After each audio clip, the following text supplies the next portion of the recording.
The Journey to SummerSlam is a short but sweet documentary on the three former members of the Shield. Welcome back, everyone. This is Jason.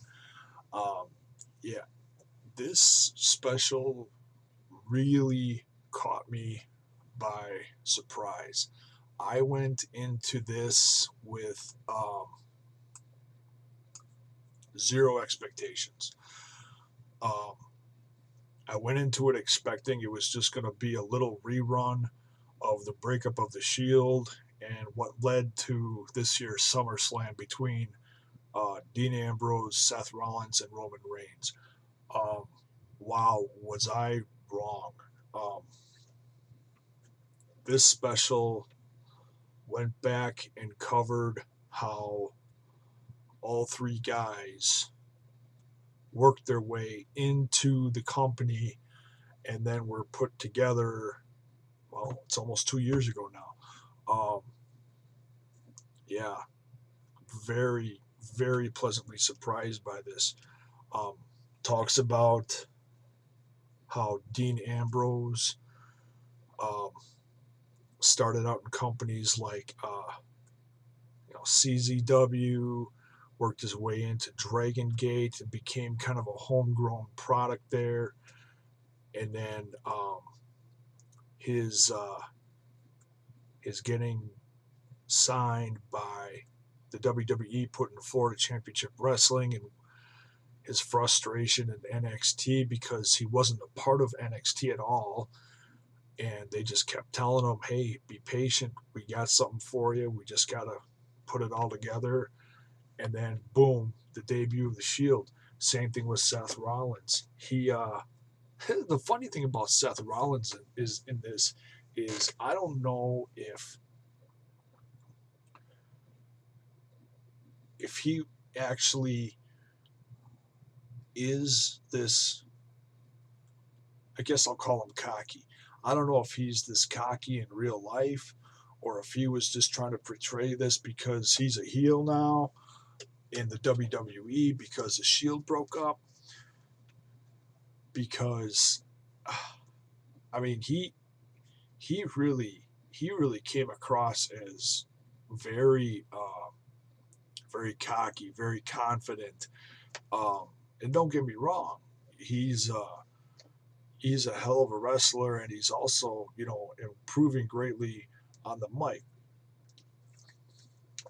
But I was a little surprised at how he came across in this special, um, and his story of how they almost let him go in NXT because he just felt he was the king shit and had to be on the main roster. Even even trying to get into the WWE, he said he you know um, contacted them about getting a contract. That surprised me too. I was like, wow, I don't think I've heard any stories before about wrestlers actually contacting the WWE. Sometimes it's by tryout that they get in, or someone contacts them because they had a scout out and saw them. But yeah, the story of Seth Rollins surprised me the most. And then of course there's Roman Reigns, who I guess you could say he's the luckiest one out of the three because he sounded like he had a good college football um, thing going on, and then got into the NFL, and that just kind of failed. And then through luck, because he has that Samoan heritage that's already been in the WWF/WWE. Um, Afa and Sika and those guys. Um, so yeah, in that sense, he was really lucky, and also being a cousin to the Usos, so they were in the documentary talking about him too, a little bit. Um, so as far as the background story goes, Reigns' story is actually quite different from Rollins and Ambrose. He didn't bust his ass in the independents like they did. He got, I think you could call him lucky. I'll just I'll just call him lucky. Not saying he's lucky because he's not talented and he doesn't deserve it. No, it's been evident for the last couple of years, and even before he came to the main roster. The few times I did see him in the ring in Florida Championship Wrestling or NXT, you can tell he's a hard worker, and you can tell he's uh, he's bound for he's bound for some kind of glory in the WWE. He really is. Um, he's got the look. You can just tell he's gonna make it. Um, and how all three of these guys got put together is it's really something. There hasn't been a force this dominant in the WWE since I'd say since all the factions from the Attitude Era. Since like NWO, DX, um, Nation of Domination, any of those guys, any of those, because there were so many groups back then, the Brood, all those guys. Um, these guys got thrown, like I said, got thrown into the main roster and at the top of the pile at that. They didn't just come in and just, well, yeah, they came in and they picked on some of the littler guys too when they first came in, but their debut was in the championship match. That's, and it's not like they were going for the championship, but they were involved in the hunt for it because they kept on protecting Punk and that whole story. So yeah, just what they covered with the three individual guys, and then their rise through the company, their title reigns. Ambrose as the United States champion, Rollins and Reigns the tag champs, and then their success from there, and then their split, of course, after um, after WrestleMania and all that. But yeah, great special. I highly recommend it. If you watched the what was that called? The Road to WrestleMania, the Daniel Bryan special. If you enjoyed that special, you'll love this. Um, I suppose you have to be interested in the guys themselves a little bit, but it is a good story. Even if you're not that interested in the guys, it's good. um, and I'm hoping someday uh, each of those guys individually gets a stronger or a stronger, a longer special. Their own um, DVD set. But these guys, all three guys, they've been in the main roster for 2 years. They've done more than anyone that I can think of in their 2 years so far in the main roster than anyone that I can think of, really, sincerely. I mean, some guys do get thrown into that title mix really quickly, but, once you get thrown into that, where do you go from there? As much as you may be a fan of someone, say, just for example, Bray Wyatt. I'm a big fan of Bray Wyatt. The Wyatt family uh, fan base is growing on a daily basis. Just look at all the lights that come out when he comes out, man. That place is all lit up, man. That's some cool stuff right there. I think that's a symbol that you're a fan if you got that light lit.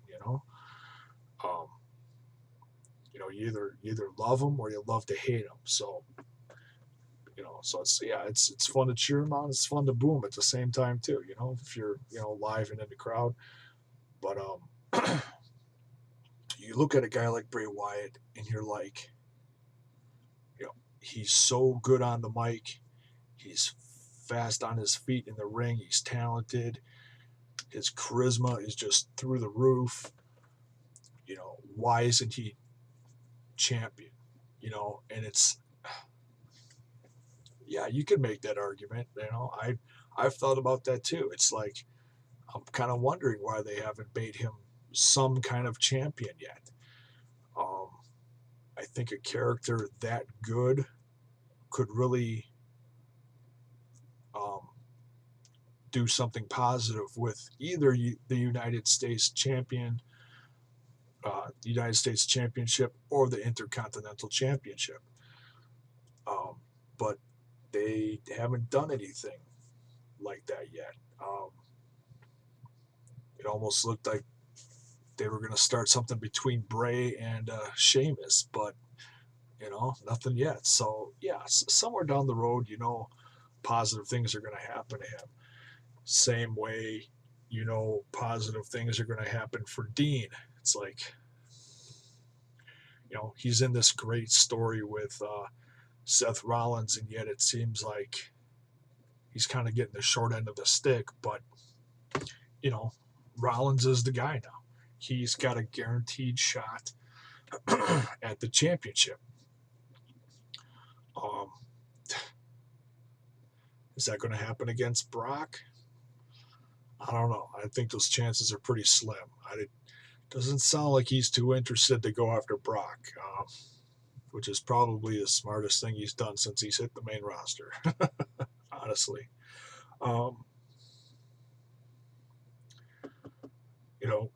My guess somewhere down the road is he's going to cash in against someone who defeats Lesnar in the future. There's some rumblings going on right now that Roman Reigns may face him at WrestleMania, the next one. That's huge. That is really huge, which means he's either going to win the Royal Rumble or he's going to have to win the Elimination Chamber somewhere down the road, maybe. So yeah, he's destined for greatness too. Dean Ambrose, he had a year-long reign as United States champion. Anyone who doesn't get Dean Ambrose or who's not a fan of his is going to sit there and say, oh, he was a lousy champ. Well, you know what? I don't think these guys decide who and when they can go against unless they have some kind of insane chemistry with someone else on the roster and they promote it to the big guy in the chair saying, hey, why don't we put this together? I think this would flow really good. I don't think Dean's got that kind of pull yet, though. I still, no matter how many times he defended the belt, I'd still say he was a good champ. So you can agree with me, you can disagree with me, whatever.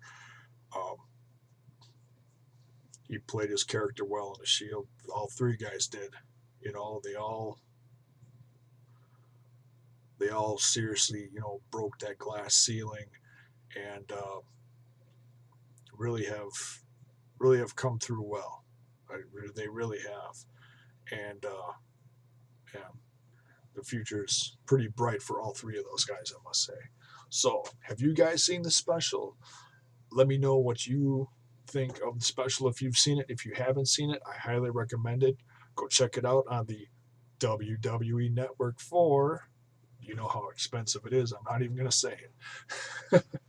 All right. Thanks for watching, guys.